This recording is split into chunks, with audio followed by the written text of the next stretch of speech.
Ça paraît très clair. Enfin, en un certain sens, on y est allé beaucoup trop tard.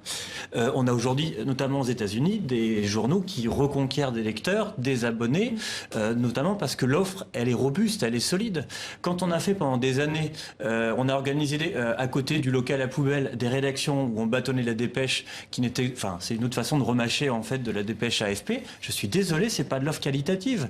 Et dans le même temps, les gens n'achetaient pas la presse papier. Donc je pense qu'on ne peut pas nier cette question de la responsabilité. Alors, et j'enfonce le clou, juste pour finir ce que je veux dire par rapport à tout à l'heure, je pense qu'une vraie politique de l'offre, c'est-à-dire une offre éditoriale vraiment solide, eh ben, ça plaît au public. Alors, Mediapart, évidemment, quand on parle d'investigation, les gens continuent d'acheter le Canard enchaîné. Si on parle de radio, les podcasts, sur France Culture, l'émission la plus podcastée de France Culture, qu'est-ce que c'est ?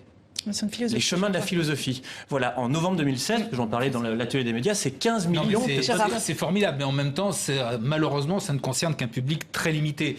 Alors, tout ce que vous dites est vrai, c'est que la presse française a tardé vis-à-vis du numérique, mais il y a quand même un autre problème, c'est cette idée qui s'est instillée dans la tête des gens que l'information devait être gratuite. Et c'est vrai, ils reçoivent la télévision gratuite, ils reçoivent la radio gratuite, etc. Et ça, c'est terrible, parce que ce n'est pas vrai. Si vous voulez que des gens fassent le boulot qui est le leur, qui est le boulot de journaliste, je suis désolé, il faut qu'ils soient payés. Moi, je suis entièrement d'accord avec Bernard. Oui, c'est un vrai problème. Quand on dit on rate le virage du numérique, c'est un petit peu facile, parce qu'il y a un modèle économique du numérique qui pour le moment, pose souci. Mais existe toujours et simplement, on a détruit l'autre modèle économique, et l'autre n'est pas encore créé, donc fatalement, il y a un vrai souci autour de ça. Mais ça n'explique pas le fond du problème dont on parle ici, qui est quand même cette espèce de tout le monde nous ment, il n'y a pas que les journalistes. Quoi. Je veux dire, il y a l'école. Ça, c'était pour aborder encore un des autres défis du journalisme. Le phénomène est bien plus vaste que simplement la question du modèle économique. John voulait intervenir avec nous depuis New York. Je suis vraiment heureux d'entendre ce débat parce que chez nous, c'est très primitif. Il y a toujours cette obsession avec le gratuit.